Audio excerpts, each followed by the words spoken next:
هيحصل فقاعة عقارية، مش هيحصل فقاعة عقارية.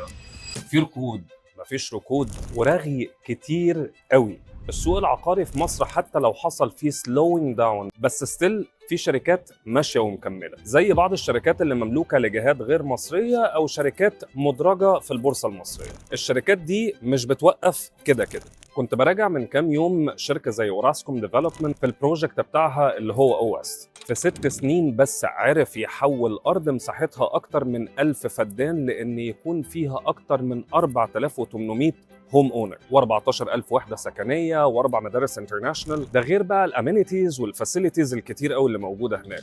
وعلى عكس ما توقعت، رحت لقيت ناس ساكنه هناك. وعشان انا بتاع ارقام، في حاجه لفتت نظري جدا جدا جدا وفضلت وراها لحد ما جبت قرارها. بص كده على العائد الايجاري بتاع او بزنس ديستريكت من ساعه ما طلعت من 2019 لحد 2023 في اخرها، عمل جروس ب 236%، وفي اخر سنه بس محقق عائد ايجاري 20%. ده غير طبعا الابريشيشن بتاع الاسد. نفس الكلام برضو في تولوا اللي محقق جروث على الرنتال ييلد من 2018 لحد نهايه 2023 باكتر من 280%، وفي اخر سنه بس برضو محقق 8%. ده غير الابريشيشن بتاع الاسد. من الاخر كده في مطورين ماشيين على طريقهم اللي هم راسمينه من بدري، لانه عارف من اين تؤكل الكتف.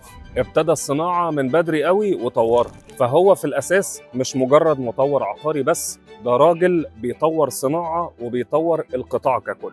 الفترة اللي جاية هحاول أعمل على قد ما أقدر ريفيوينج لأرقام شركات ريل استيت ديفلوبمنت، وما تنساش تشوف الفيديوز اللي فاتت عشان فيها كنوز بفلوس. سلام.